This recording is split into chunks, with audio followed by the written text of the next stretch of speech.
versions that we've built over the last 4 or 5 years. We like a little bit shorter length. It's a little bit easier to move within apartment complexes and some of our 2-lane South Tulsa roads. This is a point of pride for the fire department, and the firefighters that are assigned to this vehicle will take care of it, inspect it, and ensure it's working. They're passionate about that work. Investment up front equals quality and safety over time. Ensures that we have readiness, and readiness is the most important part for us, is having the ability to receive the alarm quickly, get out the door, having confidence in that equipment, making sure it's ready to go, and that it performs effectively is key to saving lives and property. Starting in 2024 and continuing over the next 4 years, the City of Tulsa will start installing new automated water meters at more than 145,000 residential locations across the city. The program is known as True Reads. While the City of Tulsa has had a reliable process for reading and changing out water meters for many years, automated meter reading technology has improved to the point that it now makes financial and operational sense to make the switch. These new meters will minimize property access needs, control meter reading costs, cause fewer employee injuries, eliminate estimated bills, and deploy more environmentally friendly technology. While there isn't much you need to do, we do want you to be aware that work will happen in your yard sooner or later. Before contractors even touch that meter in your yard, you will have advance notification and day of notification. First, the city will maintain a regularly updated online map showing neighborhoods where meters are currently being installed. That map can be found online at cityoftulsa.org/True Reads. Second, 1 to 2 weeks before your meter's installed, a door hanger with more information will be left on your door. And finally, the day of your meter installation, you will be personally contacted by the contractor with a knock on your door. While your meter's being changed, you will be briefly without water for a maximum of 30 minutes, and once crews are finished, all we ask is that you run your water for a few minutes to build pressure back up in your lines. And that's because anytime water is turned off, there is a chance your system will lose some pressure and you could see cloudy water until it's restored. Lastly, while contractors work to swap your meter out, they'll also perform what's known as a lead service line inspection. Lead, which is a toxic metal that was used in plumbing materials in the past, can cause adverse health effects. While we don't think there are many, if any, lead service lines remaining in our system, we do want to find, document, and remove any lead that may be left in our system. As part of the automated meter reading installation process, crews will do a quick check of the service line material, and results of that lead inspection will be made available on the online map. For more information and to see a detailed list of frequently asked questions about the process, along with the map that we mentioned earlier, visit cityoftulsa.org/True Reads.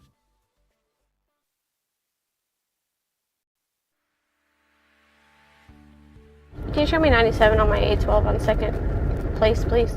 I was raised on a farm growing up. I was raised to respect animals and care for them. My heart is really just to care for these animals when they don't have anyone else to care for them.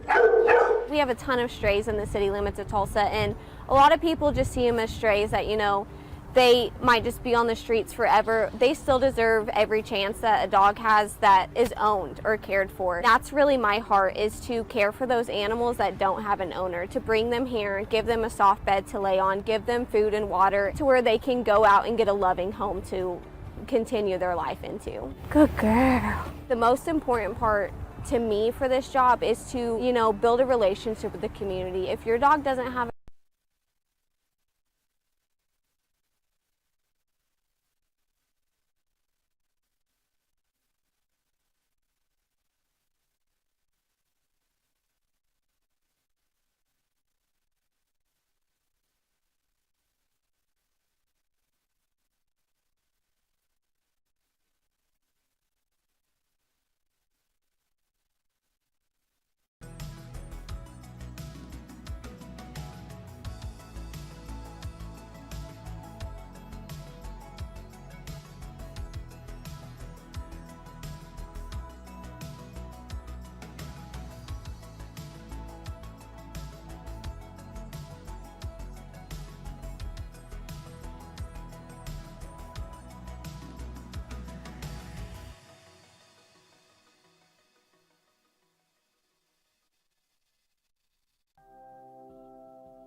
right, we are live. Good morning, everyone. It is the August 19th Urban and Economic Development Committee meeting. I'm Councilor Bellis chairing this meeting. First item on the agenda, I call this meeting to order. Second item, Erin Wing, appointment to the River Parks Authority, replacing Shanice Sladen. Term expires April 1st, 2027 from Council District 4. Hi, if you want to join us at any empty seat you see. Yeah. Good morning. Good morning. Thanks for having me. Yeah, thank you so much for being here this morning. If you wouldn't mind sharing a bit about yourself and why you're interested in serving on this authority. Yeah, so I've been, so my name is Erin Wing. I've been in Tulsa for 18 years. The accent you're hearing is not Oklahoman. I'm from Minnesota. Everybody guesses Michigan, Wisconsin. They're like, where's that long O come from? So, but I've been in town for 18 years. I'm married, have 2 kids. I came across the River Parks Authority a few years ago when Mariah Judd was on the board, because I sit on the board for the pencil box as well, and so we overlapped there, and so I knew Mariah. She said she was on the board as well for the River Parks, and it was just something I was interested in. And then when she's backed off, then it was Shanice, and then with Shanice, it just kind of opened up a spot for me. So I'm just excited to get involved with what the River Parks does. I think there's a lot of value that it can bring for the city and for the community. So, I mean, yeah, that's. And just to help Jeff pull through his vision for what he has. So, as a follow-up, is there, as far as your kind of like work background or just general interest, any specific kind of skill set or perspective that you think you'll be bringing the authority? So that's a good question. So I grew up in Minnesota, so I grew up going to Boundary Waters, grew up in the outdoors. I love mountain biking and hiking and running and so I've spent a lot of time in Northwest Arkansas exploring those trails. I think there's a lot of synergies that we can do there. But just, I went to WashU, got my MBA. I work for a major pharmaceutical company in corporate America. I think there's a lot of skills that I can bring to the board and just try to help get more people just comfortable with the Arkansas River, everything that we're doing. So. Oh, that's exciting. Yeah. Any follow-ups, Councilor From Bengal? the land of 10,000. I know. I don't understand your question. It's just in my DNA. Obviously, everybody loves the river parks. Thank you for willing to spend time serving in this capacity. Yeah, thank you. Certainly important and Yes. great amenity. Yeah, thank you. And I'm just excited to kind of get started and dig my feet in and see what I can do. Yeah, So. absolutely. Anything else from the council? No, I think your question about just the history, and we love Turkey Mountain, which is in my district, and the pencil box. Yeah, So yeah. we may have to just get together and. Absolutely. So, what brought you to Tulsa? Work. Okay. Yeah, so we lived in Duluth, Minnesota, which is 2 hours north of Minneapolis. We had lived in Chicago before that. We'd lived overseas, done a lot of different things, and the options were go back to Chicago, which I didn't really want to raise a family there, or go to Kansas City or Tulsa. And we were like, Tulsa sounds great. Never been to Oklahoma, never stepped foot, and it was like, it's been great. 18 years here. That's great. So, yeah. I was born and raised in Chicago. and Oh, so were you? I I love came it. to Tulsa I about love it. the same time. Yeah, Thank you so much. yeah, thank you. Yeah, we are definitely grateful for you bringing both your expertise and passion. We will be voting on this appointment on the August 26th meeting at 5 p.m. Okay. You are welcome to attend, but you do not have to. Okay. But thank you so much for spending time All with right. us today. Yeah, anytime. Thank you. Thanks for having me. Yeah, thank you. seeing We're you. really appreciative. Thank you.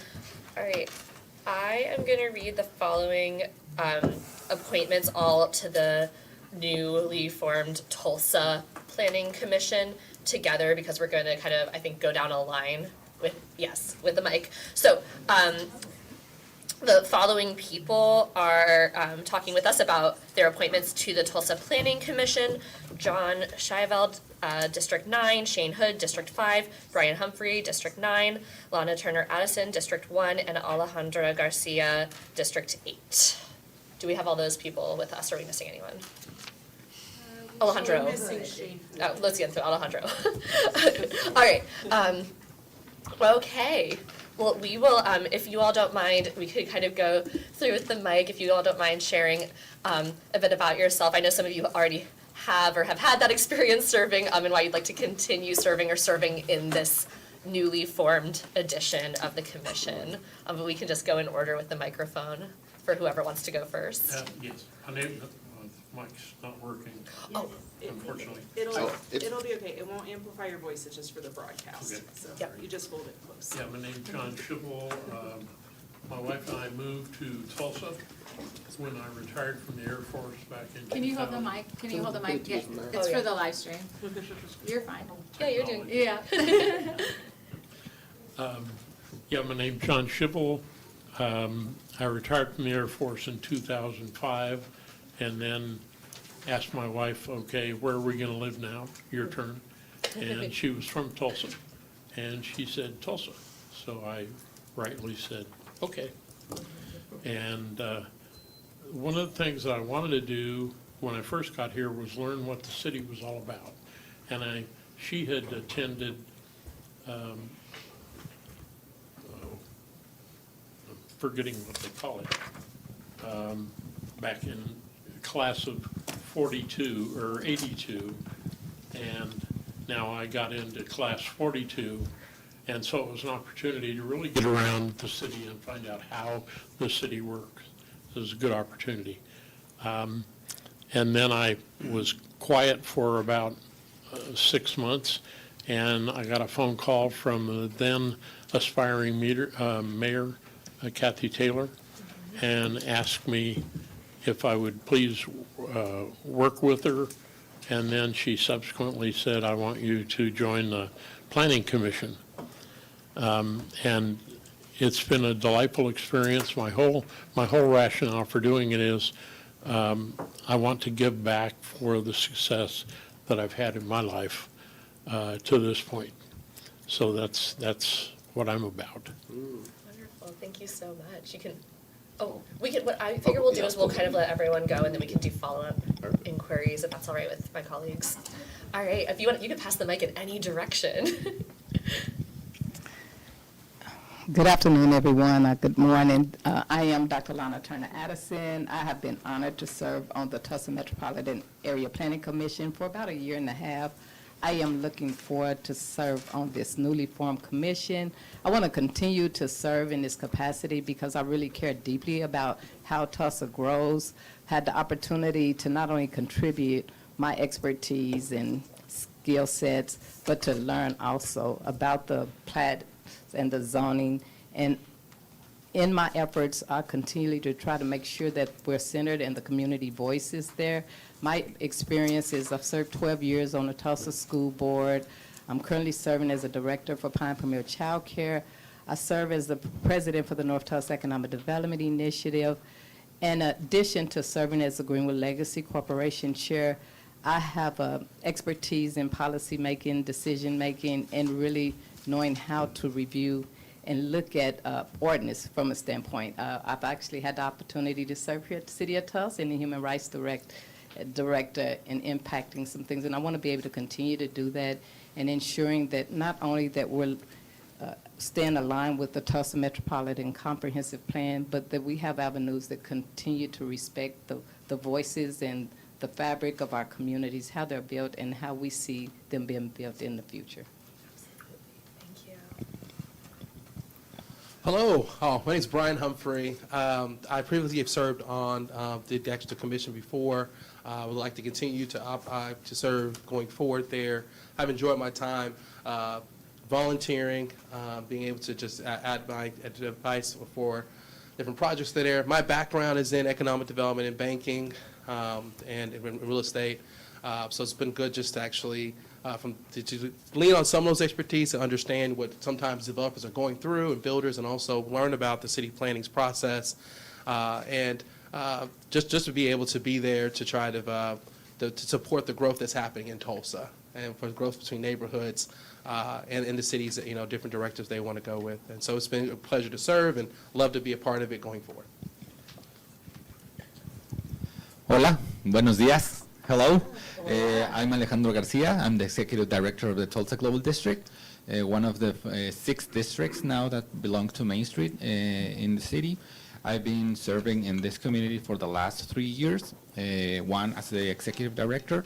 As you may know, the East Tulsa is one of the most multicultural parts of the city, also one of the most entrepreneurial. We have a lot of entrepreneurs here.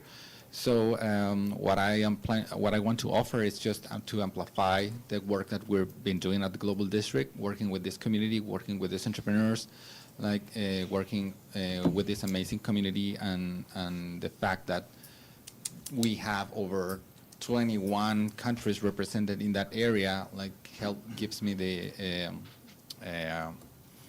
tools to serve this community better, so and amplify what they're doing with the rest of Tulsa. So, thank you very much. Gracias. Thank you. All right, I have, I think Councilor Archie and then Dutton. Did you have that? Sure, absolutely. Thank you all so much for being here and expressing your backgrounds, and I think I've met all but one of you, but thank you all for being here. I have a general question for my own edification, and then for some folks who are watching.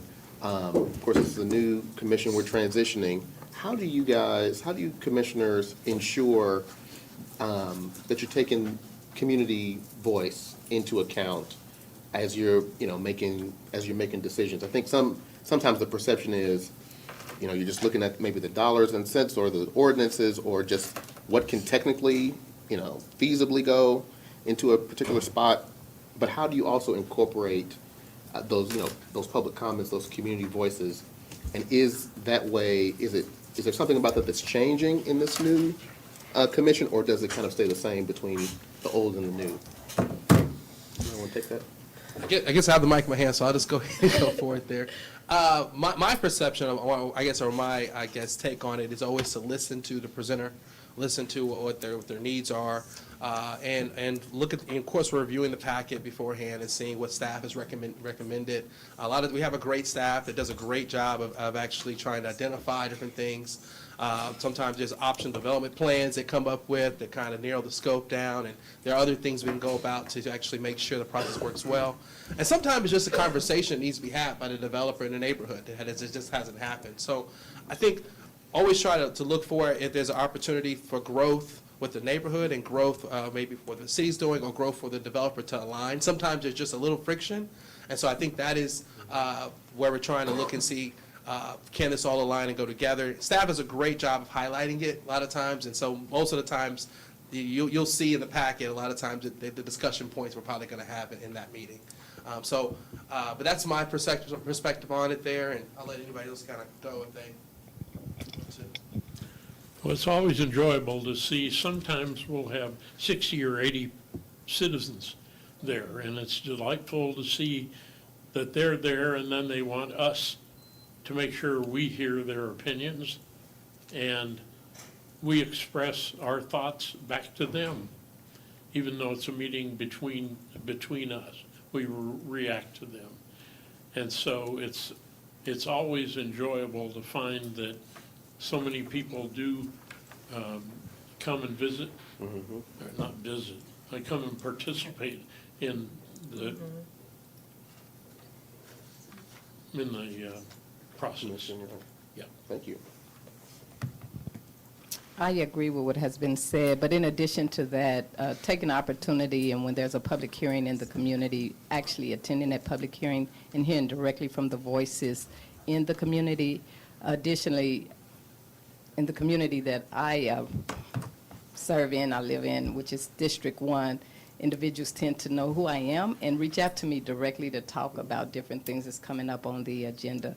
And one of those individuals, without fail, to continuously do that, and I know everyone knows her here, is Jay Malone, Chamberlain Area Neighborhood Association, in addition to others. So I think it's important not only that we sit there and make those decisions, but when we have the opportunity to attend public hearings that are being held to discuss these important things that are going on. Thank you. Well, like everybody else mentioned, like, of course, listening, it's one of the first ones, like listening and understanding the perspective. But also data, for me, it's important. Like, what are the goals? What are we measuring? Like, what are we looking for? Like, where we are planning to be. So data is important, and listening to opinions, because of course there are opinions, and we are happy to hear them. But if you do not contrast those opinions with data, and of course the results or the goals that we're looking for, that's important too. So, and that's what I do with the businesses and with the neighbors. Like, of course, I only have 2 ears. So I need more ears in my board, in the neighbors, in everybody to help me to understand the perspectives, but also I need data to match that with what we see. That's great. Okay, I have Councilor Dectorate and then maybe myself. Thank you. Thanks for your willingness to step back up as we reconfigure what we're doing here. I guess, is Mr. Hood here or no? He's coming later? No. Okay. Though I know his work precedes him. Yeah. He said his battery was dead in his car, so. Okay, that's fine. I'm not trying to call If him. you want, I you just can reassure didn't him if we I know missed about him. his planning expertise. Yeah.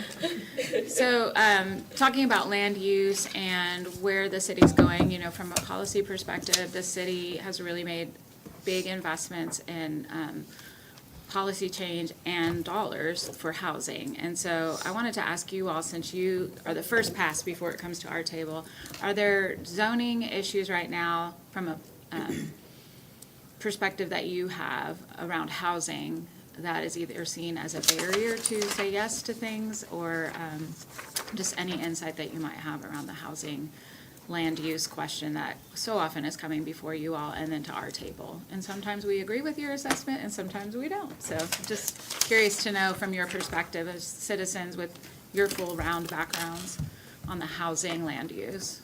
Do you have any thoughts?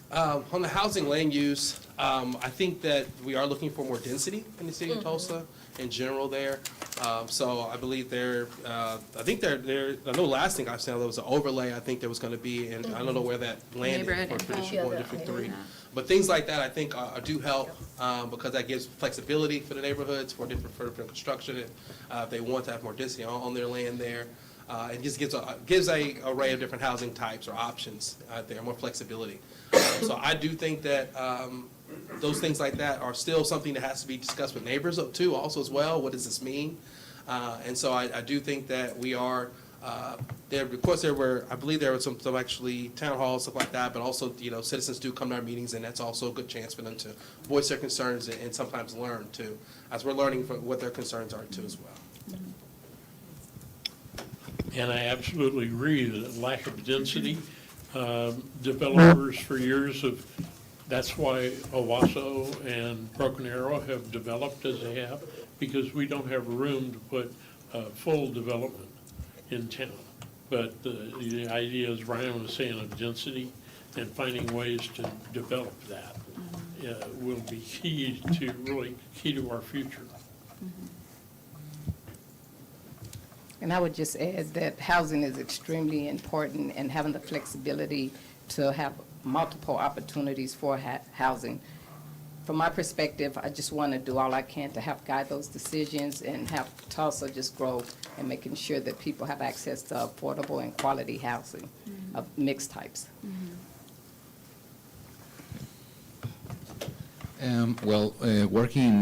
I have the privilege to work in East Tulsa and living in South Tulsa, so you can tell that the difference in that perspective is like gigantic, and every part of Tulsa has their own needs.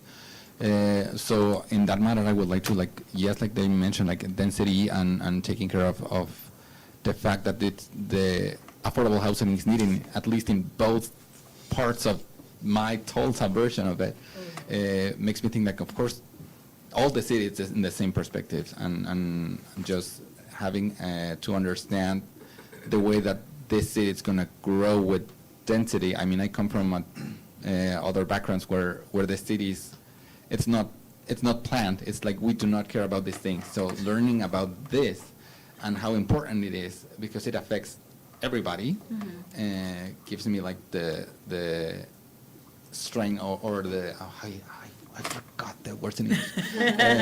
I wish we could also speak Spanish right now. But yeah, I mean, yes, density is it's a thing, but I don't know how to explain it in English. But give me 5 seconds. Yeah, sure. No worries. Yeah. Yeah, you can say it in Spanish. That's. ¿Estás segura? Ah. No, what I mean is like. Maybe for me, density it's fine, but not everybody has the same needs. And also talking about East Tulsa, with a different generations of people and the new things that are arriving and the new community that is arriving, probably it's like back and forth. So it's more understanding for me, like understanding, like, okay, we can talk about density, but where, when, how. It's not like a one size How to fits do it, like, all. in an organized way. Yeah, I think it's just important to remember that we're not on pace to meet the needs right now. We need 1,200 new units per year, and we're way behind that. And some of what stalls that is in the land use discussion. And so I just wanted to hear your perspective, just as individuals, and your vision for the parts of town you live in, or, feel that you're representing as a voice on the planning commission. Like I said, I think this body, we've not been shy about sometimes not agreeing with your recommendations, one way or the other. There's Mr. Hood. But just did want to, as we reorganize and take that county part of it away from our table, which sometimes it was those representatives that were in opposition to maybe the people at the city of Tulsa's perspective. And we always would ask, Susan, which one was the no vote? And oftentimes it was that county voice. They just have a different perspective about density, about urbanization, and all of those things. So I'm just very cognizant that we're not yet on pace to keep up with what we all said we wanted to do, which is have enough quality, affordable housing at every price point across the city. And a lot of it does, right now, hinge on land use decisions. One of the big ones that we'll continue to look at is redevelopment of existing buildings, especially hotels, commercial spaces that can be converted to housing. But of course, that has to come through sometimes you all. So I just wanted to hear your perspective. Mr. Hood, I'm not trying to put you on the spot. I know you just got here, but I asked your colleagues as it pertains to the city of Tulsa's big focus on land use for housing development and trying to stay on pace to meet those needs that we need. We've got to produce 1,500 units a year, and we're not on pace. Just your perspective on density and land use for housing. I mean, I think, there's a couple of reports that came out last year that showed the amount of empty, land that we had in the city of Tulsa, land that was not purposely, but was, zoned as single family throughout the city. That prevents us from being able to produce that kind of density that we need. So I think that reform at the zoning level is first and foremost to be able to address that type of stuff. But then past that, I think that, I'm really kind of excited about some of the developers that I personally work with in the city of Tulsa who are looking at, ways of addressing housing in different ways. It's not just the typical model of a single family house, but, hey, that used to be, like I said, a motel, that used to be a commercial building. What could that be? What else could that be? That was an old school. Could that be, housing? So, there's, I think, like you said, there's only so much that you can do from a zoning, from planning, a department standpoint. You got to have the developers who are also bringing those ideas in, but I think we can make it easier for them. And I think that's the goal of, I think, what we're trying to do. Yeah. Right? We're part of development services. We should be helping development and providing a service. So, yeah. Well, I'd be very open, and I know my colleagues are as well, from a policy perspective. Obviously, Susan and her staff work closely with us, but if there's something that you're hearing about directly that's like, this could be a policy change or initiative, please let us know, because, you're our eyes and ears. You sit in that meeting every week. We get notices what's, focused in on what's coming to our table, but sometimes more upstream, we could probably, like the NIO, and I'm not directly involved in that policy, and I know you all are, but I don't know if that's going as fast as everyone had hoped. But it seems like that's the next thing that will open up new opportunities. Yeah, I think one of the things, and I think you might have been at a meeting in which I said this, that the Planning Commission actually has the ability to ask for looking into things. But I also feel like I'd like to see the public come and bring some of those ideas to the Planning Commission meetings. There's a period or a point in that meeting for someone to come up and say, hey, I'm interested, the city of Tulsa looking into this. Great, okay, now that we've heard you say that, then we can ask for that, other than us bringing an approach or a bias in what we do. I think we need to have the public coming to us as well. Yeah, some of your colleagues mentioned that maybe they might not come to the meeting and say it, but they might message you directly or when they see you out. So just however you're getting those suggestions, when there's and it could just be one good idea. We don't necessarily need to have a consensus before it comes to us. That's our job, to research and build consensus and find the best practices and adopt them for Tulsa. So thank you. Thank you for your thoughtful responses. And then just real quick here, keep the mic before Sure. I move on. I had Counselor Is this Dutton on? and then myself. Oh, it's going into the live stream, but not projecting here. Would you mind, since we got to hear from others, just want to extend you the same opportunity of, if you wouldn't mind sharing a bit about yourself and why, Sure. especially with this new formation, Well, you'd like to continue First and serving? foremost, I want to apologize for being late. My battery died, and it's a weird situation. It was not the battery in my car, it was the battery in my key fob. Yeah. That's nightmarish, I couldn't even lock my car to get into it, so I had to have my wife bring me a different key fob. Yes. That's a whole new weird dead battery situation. My name is Shane Hood. I used to say I'm not originally from Tulsa, but now I've lived in Tulsa longer than anywhere I've lived previously. I've lived here for 23 years, moved here from Southwest Missouri and moved there from Sacramento, California. Went to school for architecture and graphic design, Drury University in Springfield, moved down here, like I said, 23 years ago with a friend of mine. Went to work for Seltzer Schaefer Architects for 5 years, and then kind of been on my own since then, bouncing around.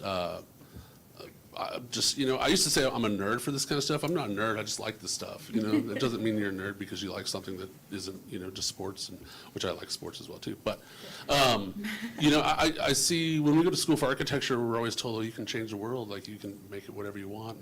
And I think this is one of those boards where we can do that. Like we can sit there and we can look and see, hey, what needs to happen in the city, who's suffering, who needs help, whatever, and ultimately a lot of times that comes down to zoning issues, where people have to live versus where they have to go to work versus where they have to take their children to have childcare. And I think these are all situations that are things that we've created and put onto ourselves. And so I think there's a lot of opportunity for us to look at zoning and how to make things easier for people, and then how to make a better community for ourselves. So that's kind of why I've been involved and I like this. But Thank you. Councilor Dada?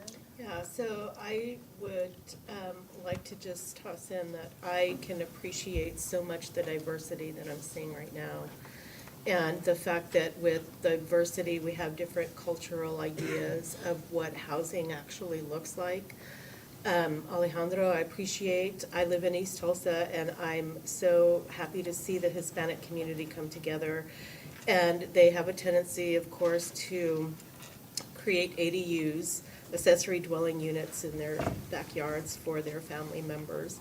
And it's usually multi-family living situations, which takes us back to really the early development of our nation anyway. This is how we would live and have our business with our home on top. And so I appreciate that you're going to bring this perspective of what it looks like for the Hispanic community and how we can work as a city and with you all in incorporating ideas that you're going to bring, fresh ideas in regards to the Hispanic community. And same with our Northside community and the fact that the cultural aspect of living with your parents or taking care of your parents and having multi-families living in the same household too. I can really appreciate that. So I think that's great perspective to bring to the table to help us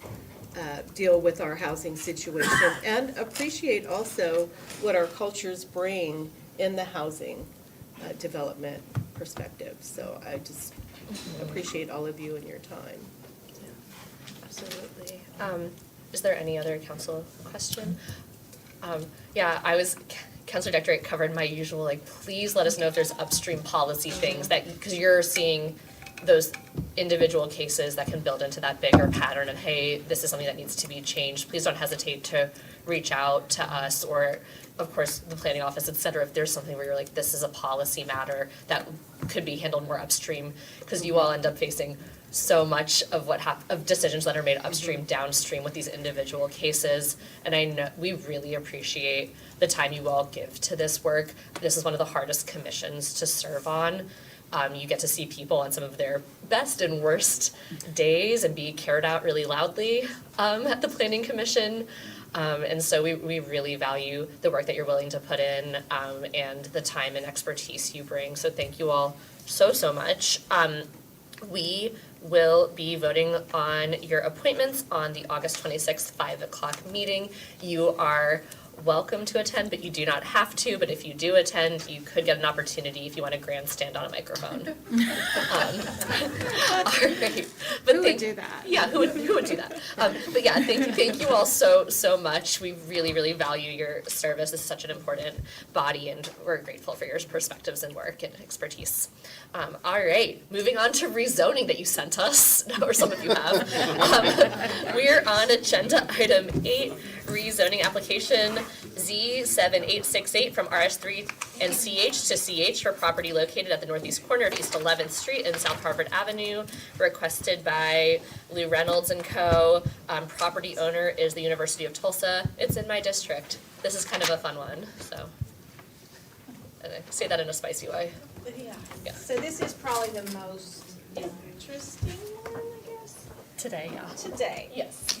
So this is at the corner of 11th and Harvard by TU. It's actually property that's owned by TU. It is a split zoning parcel. You can see it's so tiny. But the part that is right at the corner, mainly fronting on 11th, that's already zoned CH. And the parcel just to the south is RS3. It looks like it's one parcel, but there's multiple lots. At some point, we're not sure when, I think TU bought those in the 80s. Those were all single-family homes at some point in time. That's why they're individual lots. So the request is to take, so it's already CH on the corner, to take the rest of it, the parcel to the north to CH as well. So, and this is a regional center land use designation. Let me show you. So right now it's just vacant property. It is regional center land use designation like TU. It is part of the overall kind of TU atmosphere there. The detail, so that's pretty straightforward as far as the request. And I really kind of hate to do this because these details really aren't specific to this. They could do this, they could do other things in CH, right? And at the corner, they can already develop CH because it's already zoned CH. So, but this is where the public comments were focused, so I felt like I kind of just needed to show it because you may hear this, and I think, Counselor, I have a lot of additional things to share. Yeah. Yeah, this is, again, it's a fun one. Yeah, so this is a restaurant that wants to locate on the corner, and you see it has a plaza out on the, further on the corner to the west. A drive-through, yeah, thank you. A drive-through to the east, it comes off Indianapolis, and then really the new parcel that would be zoned CH, that is, that would be the parking lot to serve the restaurant. The comments we heard from a few people from the neighborhood. Comments we heard at the meeting were really about the drive-through and about that traffic and how that impacts their neighborhood by putting more cars on that street. That was kind of the main thing that was discussed. I know that it was also mentioned at the meeting that, they could really do that now. It was the drive-through part of it that, typically now, if they didn't have a drive-through, they would probably put the parking on the other part of it. I will say, this is a building less than 5,000 square feet in CH, which means technically there's no parking requirement. Of course, they do want parking because, I'm sure that the restaurant wants to accommodate it. So that's the situation. Again, they can already do commercial at the corner. It's the CH for the parking, so it gets a little complicated about that situation. Yeah, I'll, just to add some other context, and I definitely do have some concerned constituents and had a good meeting with the developer yesterday about some new kind of new renderings or considerations. Just to give additional context, TU is maintaining restrictive covenants on this land that they have right of first refusal should this developer go on to seek to sell it in the future. And so TU really does maintain a certain locus of is seeking to maintain a certain locus of control about what goes there and the look and feel of it. The full design I've seen, was designed to kind of mirror TU's architecture. They're going to have community space. It's part of a small Oklahoma local chain that has an OKC and a Norman location is the plan. I can't remember the name right now. It's something Provision. It's like a coffee shop. It has food and brunch options. And they're going to have outdoor seating. Conceptually seems like a really great thing to have in your TU. I do appreciate that there's kind of some of those protections in place where the campus is still really seeking to maintain a certain locus of control or ensure that there's certain kind of look and feel, or that the entity that ends up there is conducive to the overall kind of neighborhood and campus environment. As you can see, there's a lot of floodplain, and so a lot of this is like otherwise hard to develop. And of course, the big concern really is this is Indianapolis over here, which is a neighborhood street that connects to 11th on one side, so Route 66. I spent some time over there with neighbors, and there are definitely concerns about they already experienced cut-through traffic. Obviously, game day traffic and things like that could be tough. The parking might help alleviate some of the game day, just parking, and the organization said they'd be open to like people parking there. Some more updated renderings I've seen has the drive-through exit pointing people to have to turn right, so they have to go back out to 11th Street. That way they're not turning further into the neighborhood, which I know the neighbors are still concerned about. I've also discussed with the developer about, right now this is one lane, but creating a bump out area to keep more cars on site. There are other drive-throughs pretty close by, like a Burger King one, Dutch Brothers, and some other things, but they have just more retaining area for cars. Because what I've been kind of seeking to do at this point, with like the neighbors and the developer is, per Susan's point, this could go in by right now. Based on how it's zoned, it's really just this parking space. And so to me, it's more of like, how do we work collaboratively to just mitigate the justifiable traffic concerns. The developer also has shown me their location in Norman is also in a neighborhood, and so they have told me that before we are gonna have to vote on this, they can get me even video footage of what morning rush traffic looks like for that drive-through and in that neighborhood, just to get a sense. They have their busy times because it's coffee, and otherwise it sounds like they don't have very many kind of drive-through vehicles going through.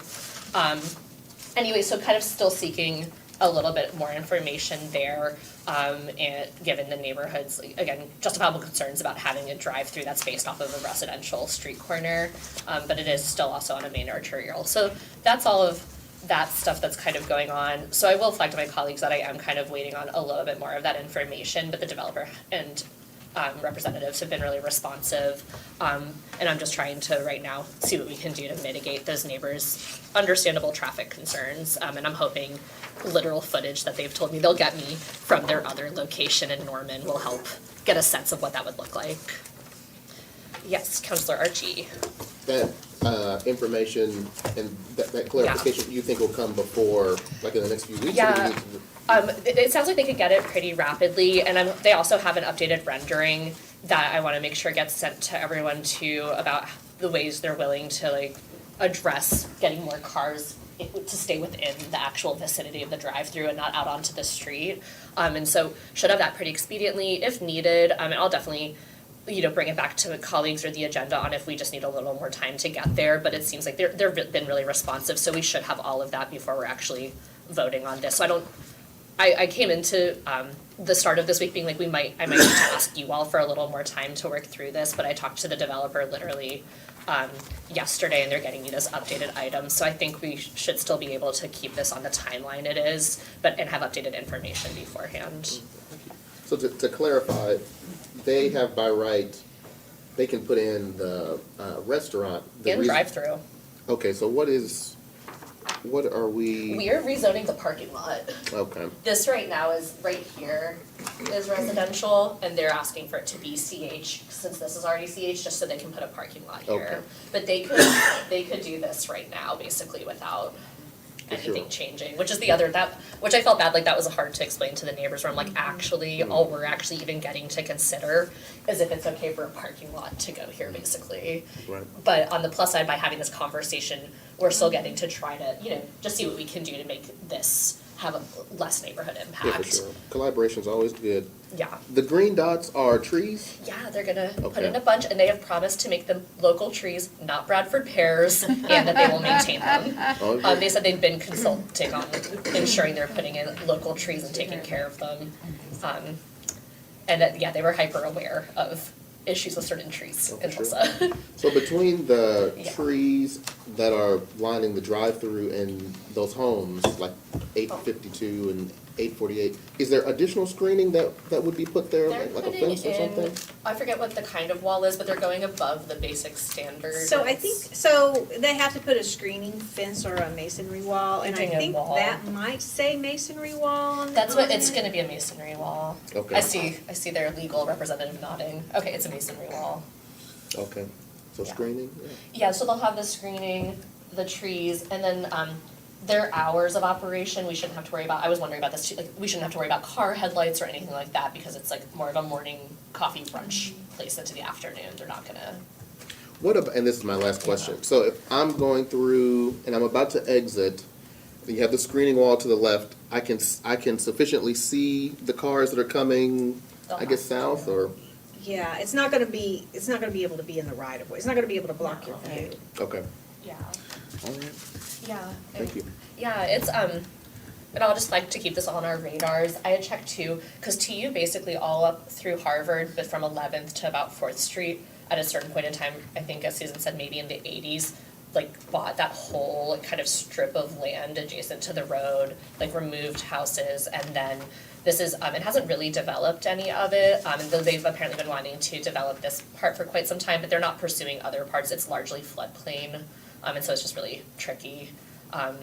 But yeah, my other hope, or the one plus side aside from like a neighborhood amenity, is that the students tend not to leave the campus and enjoy spending their dollars outside of campus, and I'm hoping this will draw them out into the rest of Route 66 and some of those different retail areas in my dreams. Yeah. Obviously, since, I mean, I've driven this long enough. Yeah. But I can't picture what sits there It's right just now. empty. It's just nothing, Okay, so it's yeah. completely empty. Yeah, it's across from the I know, campus but I'm just bookstore. trying to picture what's in close proximity to Here's it. the campus bookstore. Across Here's the Harvard street. Shoe Repair right here. Okay, Yeah. okay, yeah, so, Then you have the Reynolds Center across the street. Yeah, over here. Yeah. So that, again, they are absorbing a lot of Yeah. game So day th- parking and things like that. thanks for orienting me. Yeah. So obviously, this is going to create some aesthetics, right? Mhm. Based on what I see conceptually. They seemed interested in the neon sign grant. I was just gonna ask that Yep. question, so thanks. Because it sits in that corridor, Yep. is there potential for Yep. putting a neon sign, right? Yeah, of course, not facing the neighborhood for Right, anyone. exactly, obviously on Yeah. the corner. Yes. That's good. Facing, yeah, 11th. Obviously, we Yeah. would encourage their participation in Participate, that. right. So- Yeah, they, that's what actually I'm really appreciative to, Beth Tankard, since she'd done so much Route 66 work, is the one that brought that up when we were meeting with them yesterday about, all of the opportunities to really make this part of Route 66. Yep. Which you definitely have a good lens for. I'm just glad that it's like more of a local company, so they're being really responsive, it's not a larger chain or anything, so that's been good to partner on. And because I don't know anything about the adjoining neighborhood, is there like some sort of character associated with that It is, neighborhood? like, kind of more of your smaller brick cottage kind of Cottages, yeah. homes. It's pretty similar to what you see around that was like post-war housing around TU's campus. You have like all of them have like driveways. During the middle Bungalow. of the day when I was over there, and I used to live in this Bungalow area. style. You have a certain amount of street parking, but not a ton. The general, it looks a lot like just the overall area around kind of like Rogers High School, really, I would say. So is there an intent to kind of stay within that character, or is this gonna Yeah. be pretty unique? They're making the building really look like like the stone and things like that really are gonna look like TU's campus buildings. Okay. But with some what I've seen in the renderings were like big windows and, yeah. Okay. So it looked, on the plus side, it did look really nice, and it's not gonna, it doesn't look like a box store or anything like that. It's definitely a brunch space. And yeah, they're gonna be, making a whole garden plaza area there. It seems like they're really being intentional, which I appreciate. And as referenced, like, we're only really getting to consider the parking lot area, so I appreciate them being responsive to trying to kind of meet the neighborhood's concerns, even Yeah. though they the way the zoning's set up, they really don't even have to, so. And I like the intentionality of forcing the traffic back to the south, Yes, right, away from the neighborhood. The only thing I will flag for all of our consideration there is 11th Street is one lane each way, and the bike lanes, and so people are definitely, there's frustration related to like those intersections and congestion, because there's not, like, you know, if it's backed up from the light to that area, there might not be a good option for people to turn from. So that has come up. They can take 244 if they need to go find us. That's true, yeah. Is there It's the right down the potential street. to have it go to the west onto Harvard? I had asked them about that, and there were several because of, they had talked about one other option that they had looked at layout wise was putting the drive-through like straight across, like here, like from Indianapolis to Harvard, where you could just go in Oh, and a back straight out. through. But then that's still, that's harder for the design, doesn't really alleviate any of the concerns people brought up. And it seemed like it was just like, even feasibility wise, just made some of it more challenging, or didn't really address the concerns people had. I'd asked if they could also just go in and out on 11th Street, and that also wasn't physically between the floodplain and then also the amount of spacing that's required on a main arterial for a drive-through, it wasn't feasible, is what they expressed. Right, but I'm talking about if you connect the drive-through going back to the north, right, and take a path going back to the west where you exit onto Harbor Oh, and use implement a portion an of the parking exit. lot for the. Oh, An yeah. egress out there further north, that may Yeah. mitigate some of that traffic. I I'll don't know ask- how that would work in Absolutely. the design or I anything. can ask them more. I know they were just really But restricted obviously, with some two of the floodplain, egresses. the building plus the egress, floodplain. egresses would be better. Yeah, To hit both arterials. yeah. That's what, yeah, Counselor The Doctor. building to the north, is that a house or what is that? I think it's a residential house. So are they impacted by this Actually, drive-through It situation? is, it's a lone residential house. Yeah. And in fact, it looks like, almost like a duplex. Yes. Yeah, that's what, But it's not going anywhere, right? I don't think so. Okay, and Not that, It's Have not those owned by folks- TU. no, okay. no, but have those neighbors been engaged? They're gonna No, be the there's no, most. there's no, that's just a driveway right there. Right.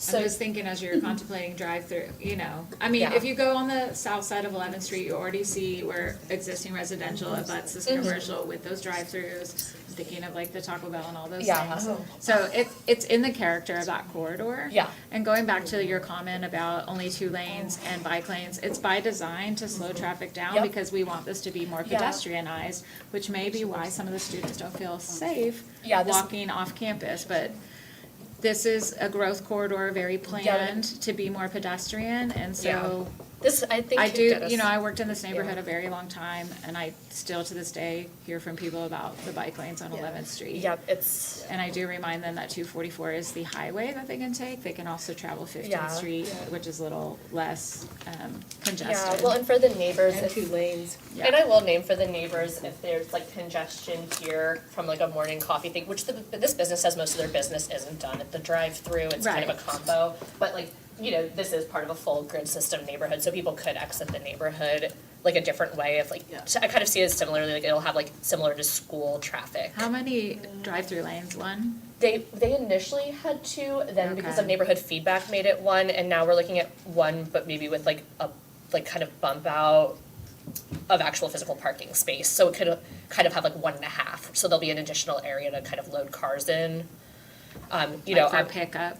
yeah, or to just like, if there's a little bit of a wait, be able to stack more cars, that way it's not like stacking Okay. cars out into the street. Yeah. Counselor Gilbert? Is this going to be a new coffee stop for students at Rogers?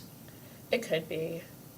I'm just trying Yeah. to, I mean, if It's we're, not- it's not if quite we're not walking allowing them distance. to go back into the neighborhood, just how they're going to, Yeah. high school students turning It's, I did left ask. onto 11th. I to go did back ask into the neighborhood too about if they see schools traffic or student traffic per your point from Rogers, and they said they really don't, since this is about over half a mile like south of Rogers, and so it seems like the high school students don't tend to make it over here, or their routes driving wise. Right now, they don't. Yeah, but you're right, they might, since that's there. Just something to Yeah, that's a good But if you just think question. more to the west on this corridor, you already have other similar Yeah. outlets. Yep. It's not like this is the first one going in. Right. So Yeah, you already have a lot of those fast yeah. food. Well, and you have Quick Trip too. Yeah. Yeah, this whole, Yeah. I mean, it's kind of like at Harvard is where it starts to dissipate. and Yeah, so this in a- is kind of continuing out Yes. east, which Yeah. is, yeah, I That's what I'm agree. saying, if you could create a flow. Yeah. Yeah.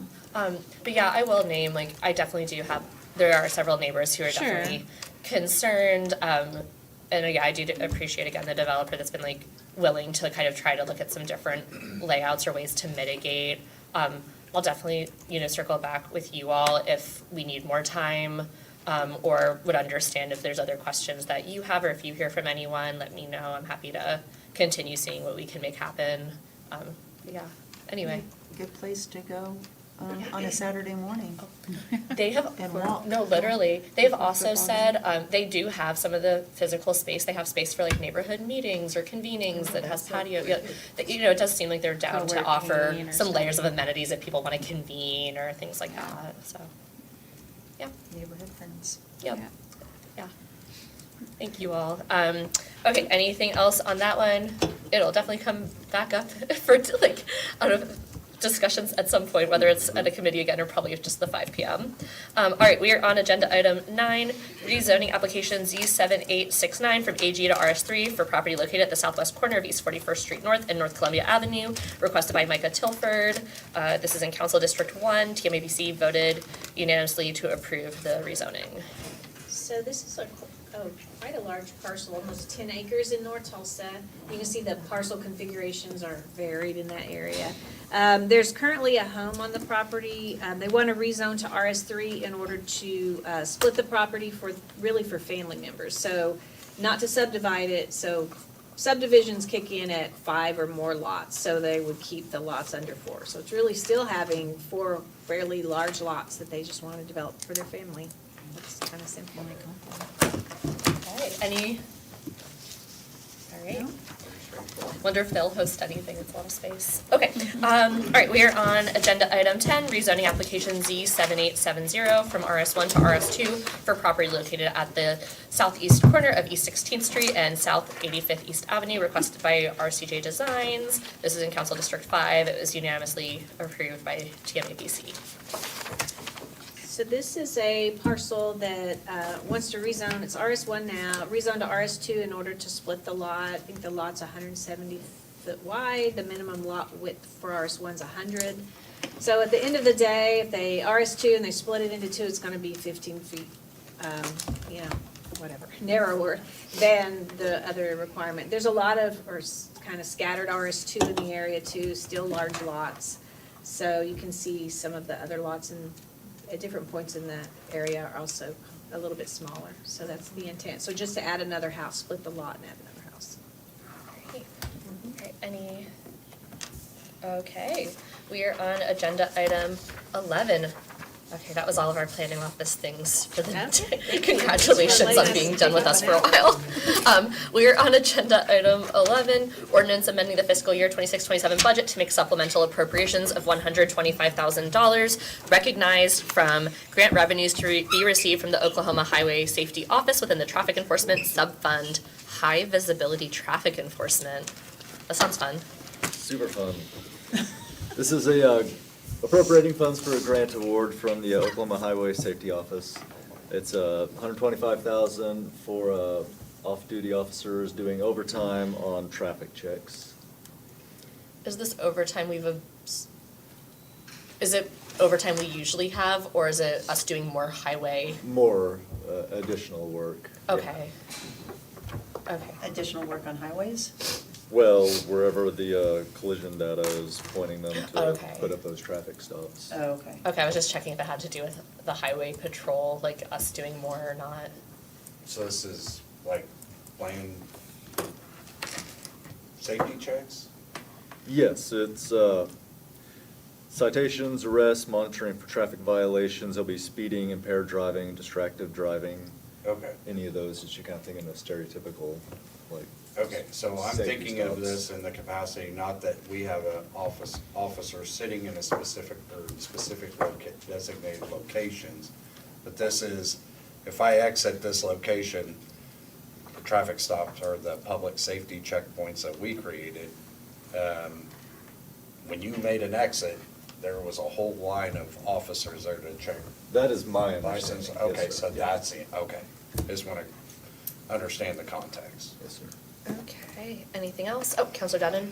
So, is the information as to where these streets are online? That I'm not The- aware of. We'd have to the ask high the police traffic. It'd department. have to be like an accident heat map or Yeah, something. I think that would be good to know as well. That way we can focus even city resources in those areas. Or just don't go that way. Yeah. Yeah, well, I mean, I know that That's some why areas it's not. probably need some city resources, maybe sidewalks or something. Whatever stops cars from driving into the corner of 15th and Peoria buildings. That's all. That's the dream I have. All right. Anything else on this item? Okay, we are on agenda item 12. This is an exciting one. Ordinance amending the fiscal year 26-27 budget to make supplemental appropriation of $441,084 recognized from unappropriated fund balance within the Allergan Opioid Settlement Subfund for the Office of Health and Wellbeing Forensic Assertive Community Treatment FACT Team. I appreciate you stumbling on that first, because I'll do that multiple times with the Allergan title. But this was discussed during the budget process for FY27 adoption, and this is appropriating from the opioid settlement funds that the city received. This is putting first-year funding support cost in. It'll be for the Forensic Assertive Community Treatment Team, be in partnership, Family and Children Services will be managing the team, and there's 3 years of planned appropriations that we have here. This will be year one of the 441,000. And I think if there's any more specific questions, Dr. Pasha was available for questions. Any specific questions? Yeah, so is the 441 the total, or that's just for this allocation? But That's just year one. so each year will be similar, the same amount? At least right now, I'm sure there'll be some tailoring to the needs at the time, but what was originally in the plan was 441 this year, 667,000 year two, and 684,000 in year three. So, yeah, that's what I was asking, what's the total? 1.7. 1.7, okay. All right, Counselor Gilbert. Who did you say is going to be managing this? Family and Children Services, I believe. Oh, okay. Yeah. Okay.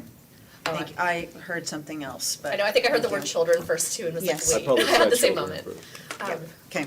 But yeah, actually, I'm glad Dr. Pasha came to the table, or this could also be a Zach question as well. I know when we were working to allocate this, it had to do with like getting this, being able to launch these teams for people that are in, mental health crisis and may or may not realize it, and be able to really provide supports. And we were also seeking out matching dollars. How's that going? It's good. We've had several conversations with some potential partners. We're still kind of working on those, and I think for these teams to be successful, they need to be fully funded. So we are working pretty closely with Zach and their team and some partners in the community to kind of find the remaining balance so these teams can operate at full fidelity. Okay, Counselor Gilbert. Zach, would you mind coming to the table, please? Sorry. You can't visit us and not talk with us. Exactly. Yeah, sitting there. Can you remind us about this program? Sure. For those watching, Zach Stoikoff, CEO of Healthy Minds Policy Initiative. So the Forensic Assertive Community Treatment Team is a key missing element in our system for folks who have particularly complex needs, serious mental illness. They may be in and out of the justice system. We just don't have a treatment option for them to keep them stable. Traditional treatment systems just are not working. In the mental health space, you'll hear these folks, with the churn, like they churn through systems because they're just not getting well. And the adverse, outcomes of that, of course, are often death, and then high costs of managing inpatient care, emergency room, jail, police, all those things, homelessness. And so this is really the model, and I underscore the because extensive research, national partners, we've really done our homework. This is the model. It's got decades of evidence behind it, lots of research. One of the and I'll end with this, but one of the things that I think Dr. Pasha and I are both really excited about is the element of the national technical assistance that will be provided to Family and Children Services to ensure that we both get it right. There's training involved because it's a complex treatment modality, and that we're evaluating and able to have accountability and metrics associated with it. So we believe that after this 3-year period, we are going to unequivocally show through the data the measurable results that we're seeing. Councillor Hall Harper. You mentioned a lot of these individuals will be unhoused. So where will that service take place? Location, I mean, you gotta have a roof to treat somebody, so. Yeah, great question. The research indicates that these teams typically have about a third of their population are unhoused. It might actually be more here, given just the focus of what we know this team needs to do. I'm sorry, can you? Where are you gonna treat them? Oh, where? Okay, thank you. Yeah, geographically. Gonna do it on the So the street. beautiful thing about, thank you, Yeah. Counselor. The beautiful thing about this model is it's mobile. It goes with them and stays with them and provides almost an inpatient level of care, whether you're under a street bridge, you're at the day center, you're in permanent supportive housing, it goes with you and it follows you through that process. So wherever they are. housed This team's housed job or- is to find you, know where you are, and be having daily contact. I could see this then integrating into the low barrier shelter. Right, would they take them to the low barrier shelter after they're maybe finished treating them? You know, the stories that you hear about the level of case management, we throw out the term intensive case management a lot in our field. When somebody is evicted, they go and they scrounge through the dumpsters and they get the stuff out of the dumpsters. When somebody's out of the emergency room, they go and they're there and they're like, let's get you here. And they're moving you where you need to go. So just the level hands-on is very intense. That makes sense. Councillor Devon? Yeah, so I appreciate that, and I also appreciate that this is probably gonna work in tandem with the PAC teams as well. And I also appreciate that Family and Children's Services is extending teams also with Housing Solutions Tulsa to help mitigate those housing issues that some of the clients are experiencing. So I see this as a partnership really across the board in many areas other than just mental health, but also cost savings to EMSA, emergency rooms, and being able to track where the biggest needs are as well as housing. So I'm really excited about this, and I can't wait for you to produce data for us next year indicating the success as this goes forward. So, Thank you very all for the exciting. consideration. Thank you. Well, and let us know who we need to go hit up for the matching dollars. I know you all are like doing it, so, but we're grateful for that, and for whoever's partnership comes forward, because this will be really high impact work, and we know that from all the data, so thank you so much. Thanks. Any other questions? All right, we are on agenda item 13, ordinance amending the fiscal year 26-27 budget to make supplemental appropriations of $27,200 recognized from grant revenues to be received from the Oklahoma Highway Safety Office within the TPD Motorcycle Safety Subfund. Motorcycle safety classes for the public. Good stuff. Said it all there. It's very similar to the first one I did. This is a Oklahoma Highway Safety Office grant, and it is for off-duty officers on an overtime basis to conduct motorcycle training courses for the public. And as those times and dates are set, they'll put those out through flyers and press releases and such. Great, they can help people stop speeding, maybe, in everyone's dreams. Councilor Bengal? How many classes does this pay for? I think they do two. Is it two? I think they do one in the spring and one in the fall. Okay. Okay. Okay, yes. I just want to say that this is great to see that item 11 and item 13 showing that the city of Tulsa, especially the police department, working with the highway patrol. Yes. That's a good highlight. I'll also flag, Should we build it? Sarah sent a little more information about the, that highway grant, just to go back to 11 briefly as well, that it will be all over city, mainly speed enforcement is the intended utilization. So that seems like it'll pair well with all of these different safety vehicle measures. Making our streets safer Yes. for motorists. Okay, anything else on these items?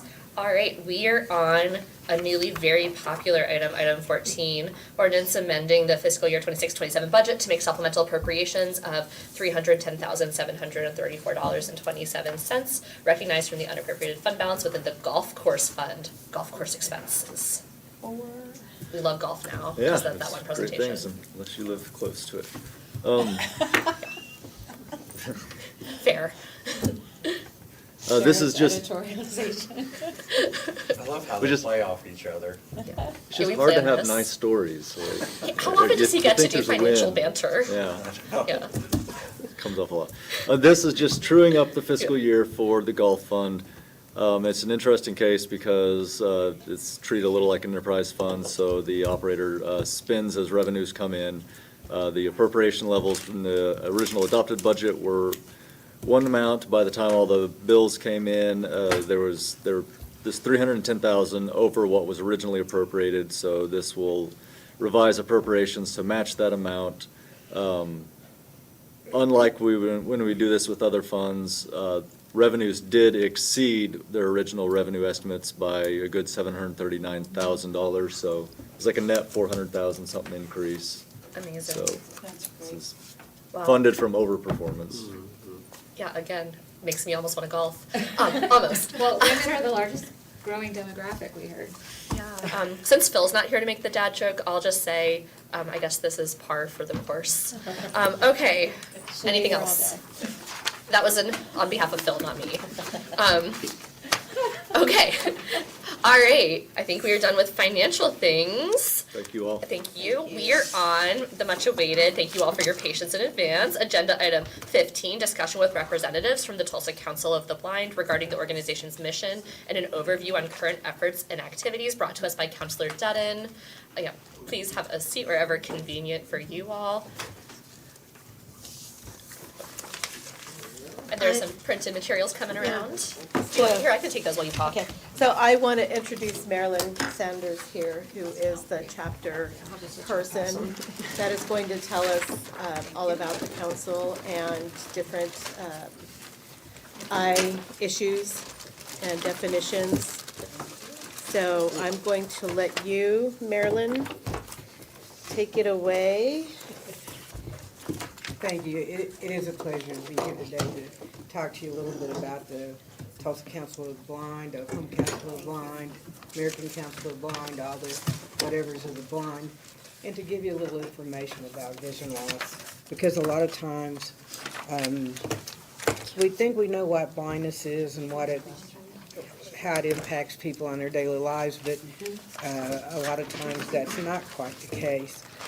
I've been a member of the Tulsa Council of Blind forever, it seems, since about '77, on and off.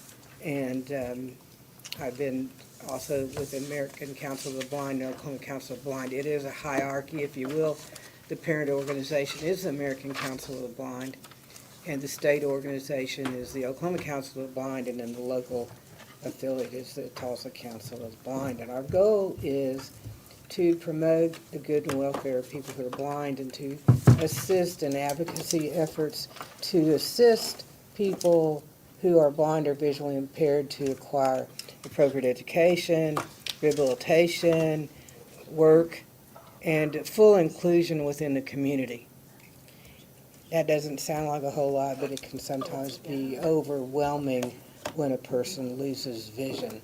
And I think Councilor Dutton has provided you with the basic information regarding the Tulsa Council of Blind, and I would be happy to entertain any questions about that, but I want to focus just a little bit about vision loss, because I want everybody to be clear.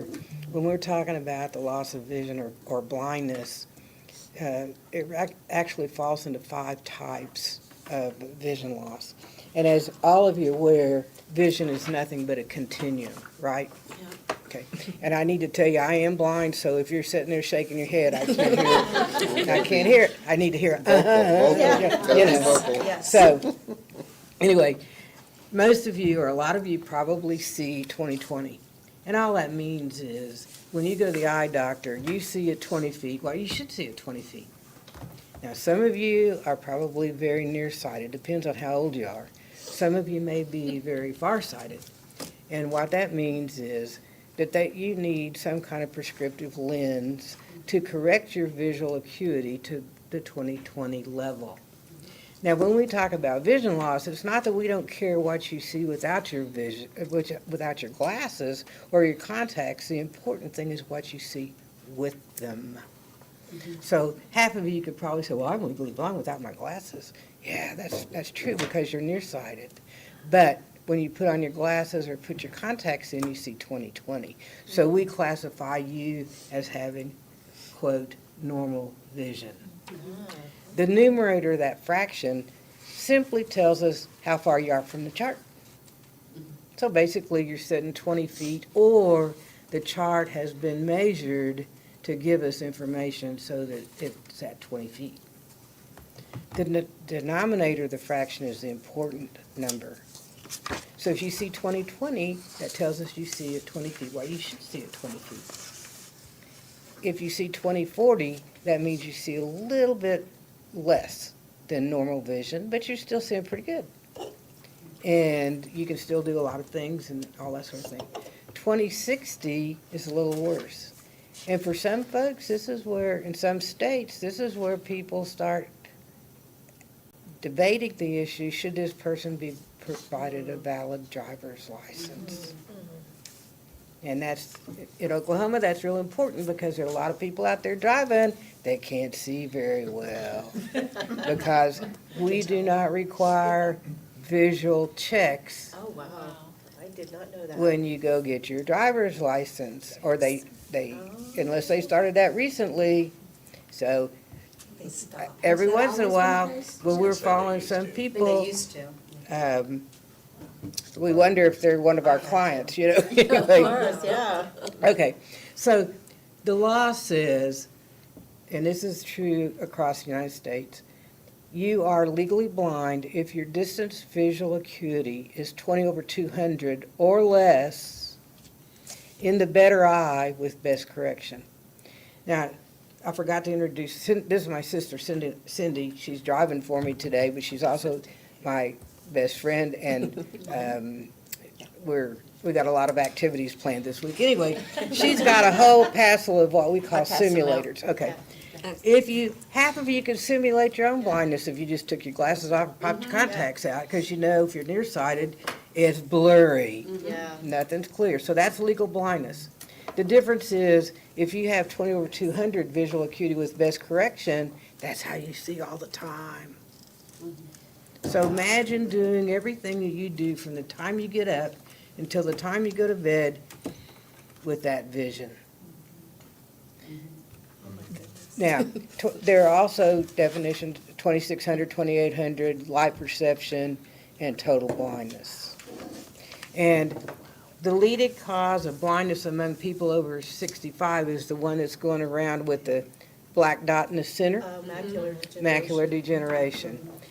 A few years ago, I went to a conference on aging, and at that point in time, there were 11,000 boomers turning 65 every day. Oh, no. And that's been some time ago, so a lot of us are getting older, and a lot of us, if we live long enough, we're gonna have some kind of vision problem, macular degeneration, glaucoma, cataract. That's very prevalent.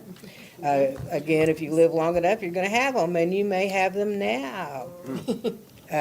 You may go to the eye doctor and they say, you have the beginning of a cataract. And all a cataract is an opacity on the lens of your eye. And your lens is kind of like a capsule.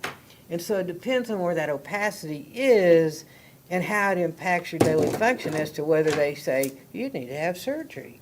If it's dead center and you can't see to read, guess what? Cataract surgery is in your future. However, if it's way out of the periphery of your lens, you may not have to have cataract surgery for a long time. Problem is, the more that progresses, when you look at lights, it refracts and it bounces off, so you kind of have some problems seeing it, you know, at night and that kind of thing. So there's one with cataracts, but believe me, I don't know a doctor in the world that would allow a cataract to become as dense as that one without surgery. However, we know when we pass around the simulators, you sighted folks are going to try to look around and move that eye so that you can see your best. Our folks, they can look around forever and it's not going to get any better. So we just kind of blotted it out a little bit more. So you have blurred vision, 5 types. Blurred vision, essential acuity loss, which is macular degeneration. There are 2 kinds, wet and dry. They can treat wet and they treat wet more frequently, but they have come up with a few new treatments for dry macular degeneration. The macula allows you to focus in on your task, reading, writing, seeing faces. These people rarely lose all their vision because the macula is only in the center part of your retina. However, when you can't see to read and you can't see to identify faces and you're 75 years old, well, guess what? You think you're blind, right?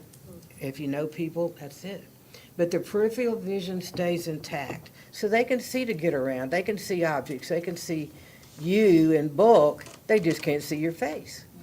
What we in rehab try to do is to teach that person to look a little off-center. Their central acuity shot.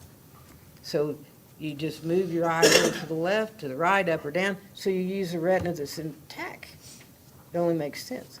Plus, they're great candidates for low vision devices, and there's a lot of technology. If you ever want to see a lot of it, there's a place here in town called New View, Oklahoma.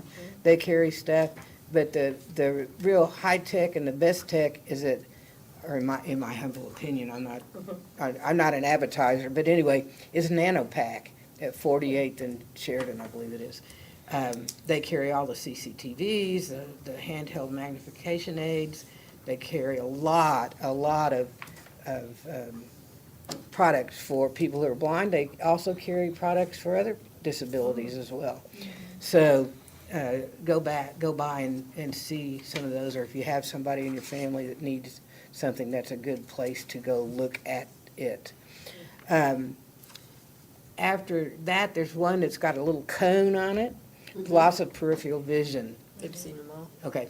What happens is if you have glaucoma, and there are several types of glaucoma, but that's an elevation of pressure, it can be treated, and it must be treated. If you choose not to treat it, you will go blind. That's just the crux of the matter. You cannot sustain good vision with pressures elevated up to 24 all the time, or 48 or whatever. So what happens with that person, and a person maybe with retinitis pigmentosa, the peripheral vision starts tunneling in. And when that reading gets to 20 degrees or less, that person is also legally blind. Mobility is going to be a key issue for this person. They're not going to be able to see steps, curbs. They're not going to be able to see you walking down the hallway unless you're in their peripheral vision, so they might even bump into you. They really need mobility instruction, and they need to learn to use a mobility aid, usually a cane. You always want to learn to use a cane first, and then a lot of people use a dog guide. I don't use a dog guide because I don't have to feed my cane. I don't have to take it outside. When I go to a hotel and it's pouring down rain, I don't have to worry about taking my cane outside. It's okay. I can fold it up and put it away. But a lot of people prefer dog guide, and that's great, whatever. But the person, you have to remember, that dog is a guide. The brains of the outfit is the person. Right. You can't say, Charlie, take me to Walmart, and expect the dog to get you to Walmart. And unfortunately, there are a lot of people that think that. And there are some blind people that let people think that. And it's disgusting because you have to be the brains. You have to tell the dog to go. You have to tell it. Now, they are trained if you're in a situation crossing the street and it's dangerous, that there is a car coming, the dog won't go. But if you say go, the dog is going to go. So you better know what you're doing. Anyway, we do call them dog guides. On the sheet I passed out with the glossary, they call them guide dogs. That's okay too. But there is a particular school called Guide Dogs, so that's sort of a brand rather than the generic. So most of us call them dog guides. The last type of vision loss is light perception.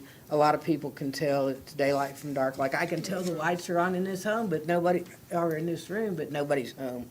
I can't see. I can't see any of you. I can hear you, but I can't see you. But I can tell there are lights on. But that helps people in getting around. Like, I have lights that come on in my house with Alexa and all that stuff. So that helps me in getting around safely in my house. I know all the techniques to do it before technology came about, but boy, it sure is nice to have lights on. Plus, if I have company, the lights come on automatically. I don't have to worry about if people turned on the lights or they didn't. And it's kind of embarrassing if you have company and it's 9 o'clock at night, it's dark, and you haven't turned on a light, and they're too embarrassed to say, could you turn on a light? So anyway, I do use a lot of that kind of thing.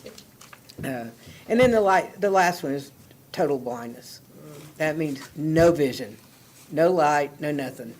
And so that's a very small percentage of people who are blind. And I know the one thing that we talked about was statistics. It is so hard to come up with a number. I cannot give you a specific number of people who are blind in Tulsa, Oklahoma, Tulsa County, even the state of Oklahoma. We can guess. The Department of Rehab Services, the National Eye Institute of Health, and all that stuff, they come up with about 148,000 in Oklahoma that have some vision impairment. But all that means is these people have reported the fact that they don't see so hot with their glasses and contacts. So if you boil it all down, there might be about 25,000 people in Oklahoma who are legally blind, and there may be about 2,500 or 3,000 or so in Tulsa. Another reason we don't know for sure is because a lot of people are in denial. They don't want to tell anybody they can't see. So therefore, they don't want to tell their family, because if I'm 80 years old and I tell my family that I can't see, family doesn't know what to do with me. How about let's go into a nursing home? I don't want to go to a nursing home. So they don't tell people.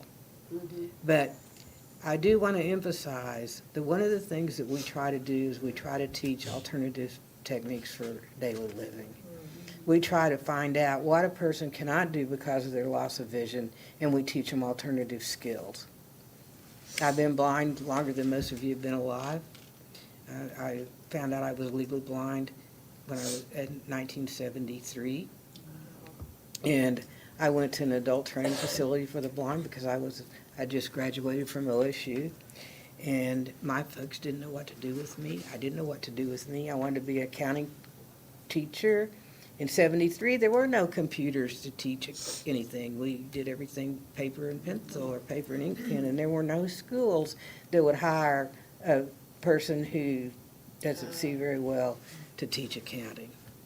So I went to an adult training facility for the blind, and I learned all the skills to be independent. I learned mobility skills. I learned how to use an abacus. Back then, that was the thing. We didn't have talking calculators. We didn't have computers. So I can use an abacus now. Anyway, I learned Braille. I learned how to mark all of my devices. And I learned how to function safely and independently as a blind person. And since I had a degree in education, when I came back, I had my teaching certificate, and I was able to become a rehab teacher of the blind. And what I did, I went into homes of individuals who are newly blind and taught them the same things that I'd learned at this adult training facility. And so I worked for Visual Services. Now it's called Services for the Blind and Visually Impaired, but we have an office downtown for 41 years before I retired. And so our mission, like I said, with Tulsa Council of the Blind, is to help educate people, help advocate for services. There's a lot of issues that you guys could probably be very beneficial to help us. The number one issue is transportation. Of course.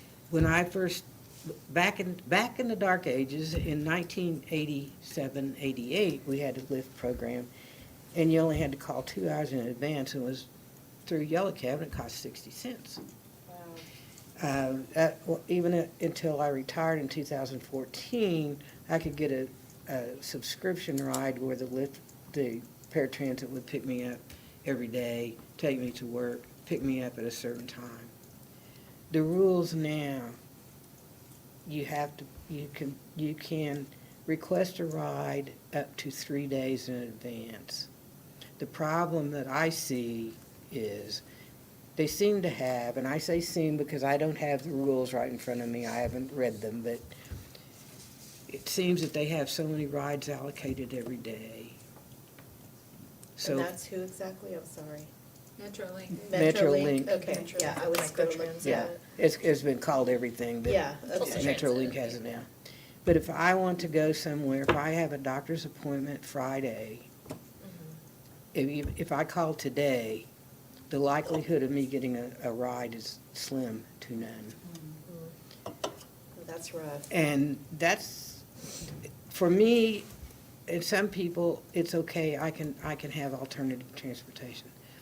But for a lot of people who are blind in this city, they don't have alternative transportation. They don't have friends and family that can take them. They don't have the money to ride the LYFT or Uber. So if they can't get a ride for a medical appointment, you know, they're just SOL, which is a sad state.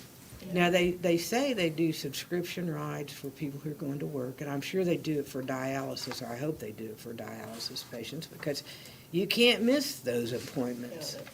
But for the average Joe Blow, if you need to, I have a friend, we bowl on a bowling league. There is a blind bowling league. If you know anybody that wants to participate, we are looking for people, sighted or blind, it doesn't matter.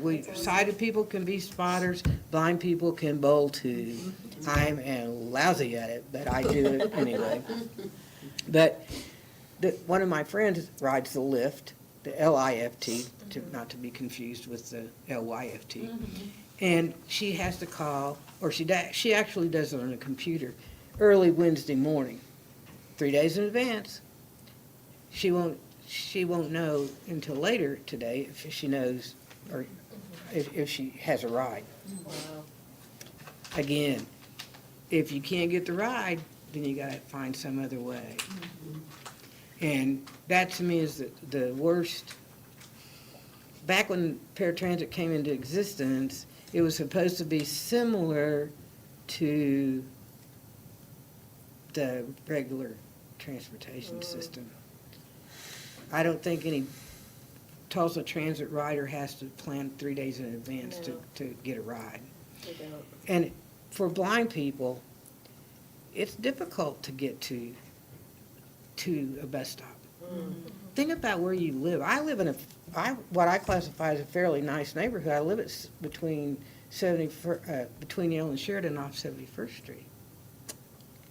The houses are great. The streets are not so great. Plus, you never know if there are cars parked on the street. If you've ever been at Granite and 71st, there used to be a big hole there. You could fall into it. So walking to a bus stop may or may not be safe for a lot of blind people. You never know. When I worked downtown, we worked at the 7th in Houston, 444 South Houston, where they're building a new VA hospital. I can remember one day I was trekking over to catch the bus, the city bus, and I'm bebopping with my cane, and I cleared one side, but they had a metal workhorse on the other side because there was a hole they were working on. And I flipped right over it. So you never know what's going to be in the street. The City of Tulsa also, well, back when I worked downtown, they'd let them park city vehicles on the sidewalk by the courthouse. I mean, we know how to get around a vehicle, but, you know, those are some dangerous type situations for people who are blind in mobility, especially. ADA violations. Well, especially if a person's newly blind and they really don't have a lot of skills. I've been blind forever, so, you know, my skill level should be a little bit higher. Ladies wanted to ask you a question. Oh, I'm sorry. Out of curiosity, since you're talking about some of that kind of navigating downtown, I've had a good friend of mine, I feel like he might be involved with the organization, Reverend Gerald Davis, bring this up a few times. I think he does stuff with the organization that you mentioned downtown. I've had him and some other constituents bring up the challenge of our traffic lights, some of them downtown, if someone's a Yeah. pedestrian, will say, right, verbalizing, you'll have either the, that tweeting sound or the walk, don't walk, but that a lot of them don't. No, that's right. And I was curious just about how, how much of a difference those make for folks navigating, or if you have recommendations or things like that about area, or if we could collaborate on determining like, I know that it might be costly for us to go and replace those signals in all of the areas that truly need them for people, but if there are places around the city where there's high pedestrian traffic for people that are trying to get to those bus stops or enjoy those, different amenities, just trying to ensure we have those signals there for people, because I know a lot of them, there is no audio signal. Well, the thing about the audio signals is that you have, at a regular light, you have so many seconds to cross the street. It's the timing. Yeah. And the problem is,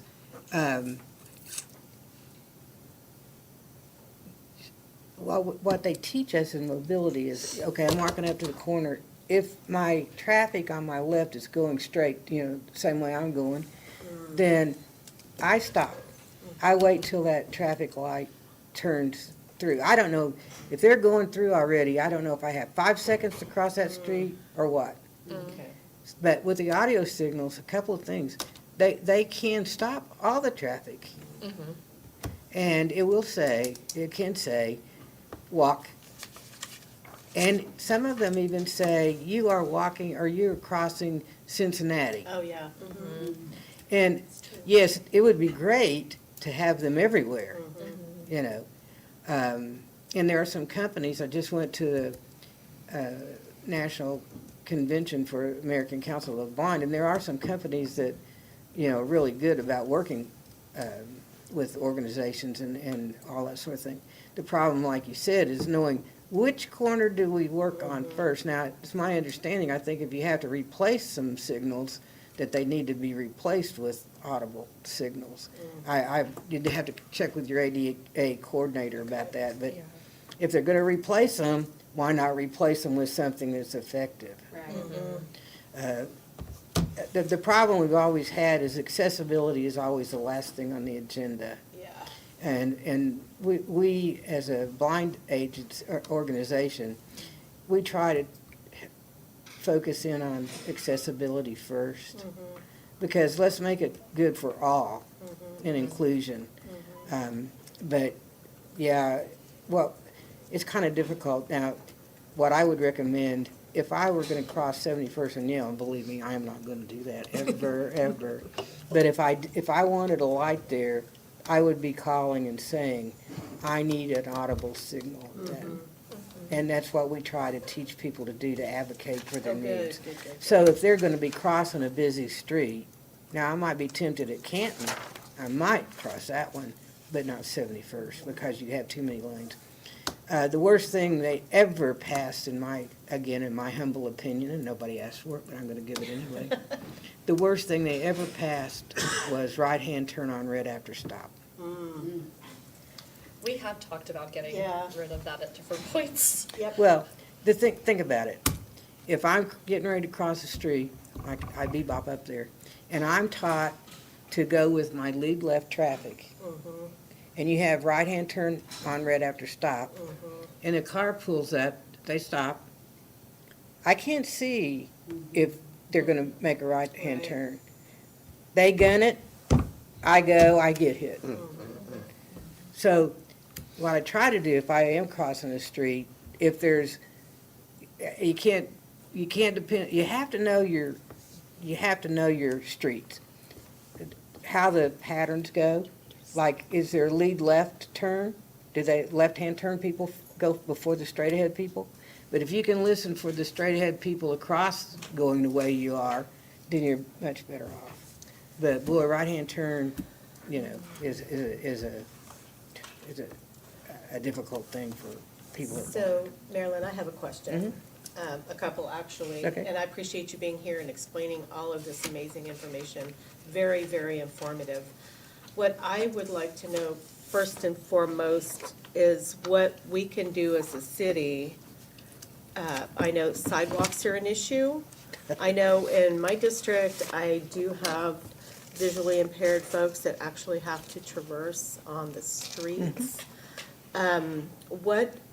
What can we do as a city to accommodate and be more forward in our considerations with our visually impaired community as well as our hearing impaired community? I know that with the Human Rights Commission, we're looking at creating a committee that would be inclusive for folks with visual impairments as well as hearing impairments and our mobility impaired disabled folks. So That would probably be a good place to Good start. start, yeah. okay. Because what's good for one group may have a little bit different need, and so it'd be a collaborative effort to make sure all needs are met. Okay. And I know way back, they used to have a commission or whatever for people with disabilities. Yes. And it really kind of became unwielding for a while, and then it just kind of went away. It faded, yeah.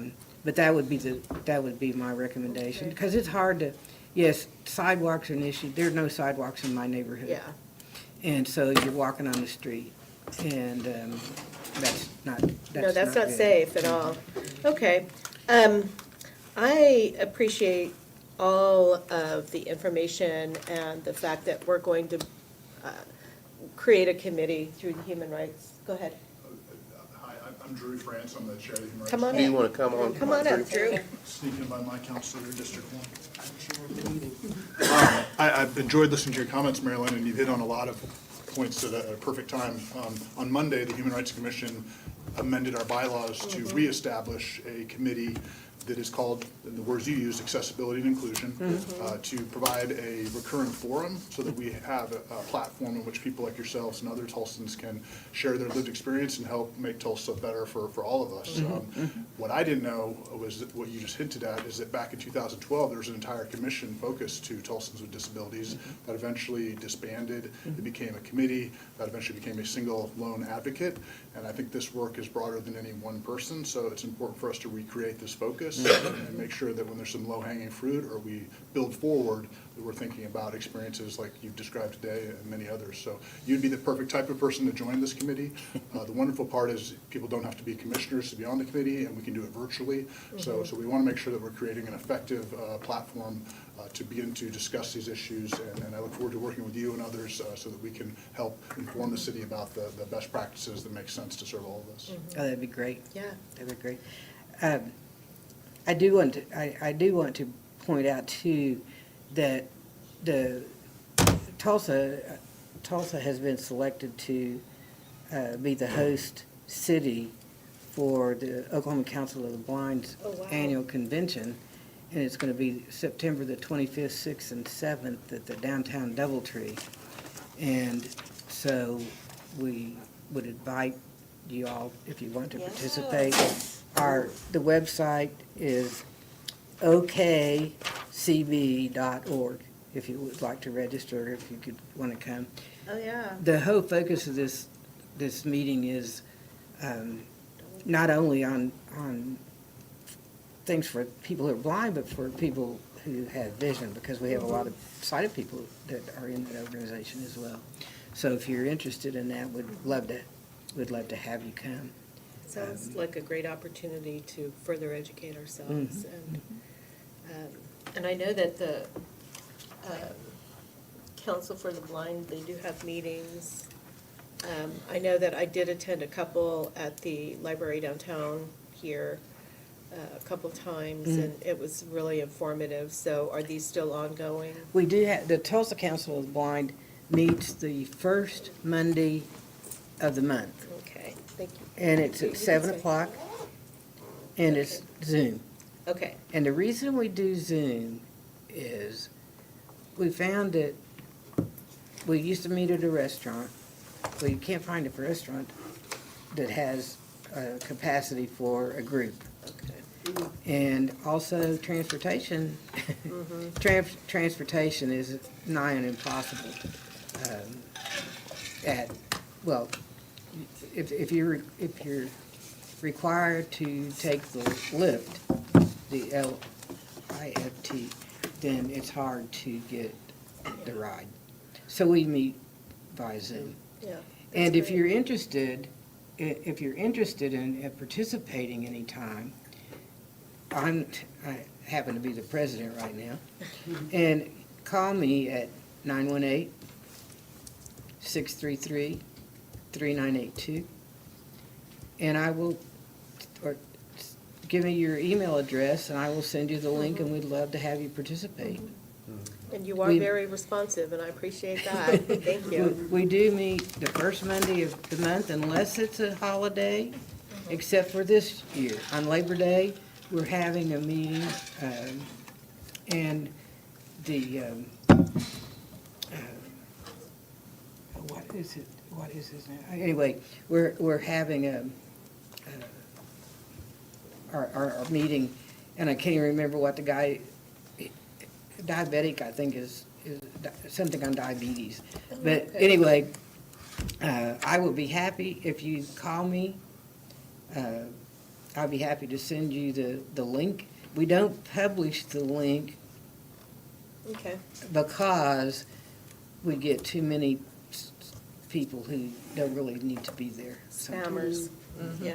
So what we do is if people are interested, they can write me a note or call me. I put them on the list and then I just send them the link. But once you get the link, it stays the same. But we meet the first Monday of the month at 7. Well, I appreciate that.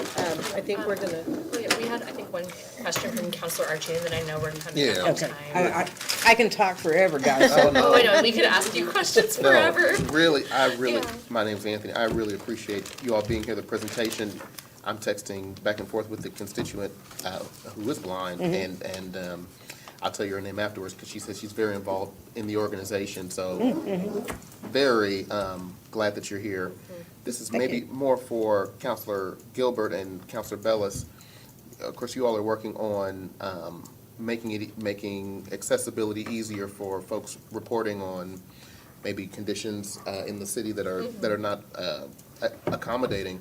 It's just kind of, I see the tie-in, just making it easier for folks who are blind if they come into a business, maybe a restaurant that's not, in compliance, that this could be an avenue for them to get some redress as well. So just kind of trying to tie it all together. Yeah, no, I think that's a good point about defining that system so that people can just, be able to call. Right, you can use the 311 number to make those complaints rather than having to walk into City Hall and register Yeah, complaints with the.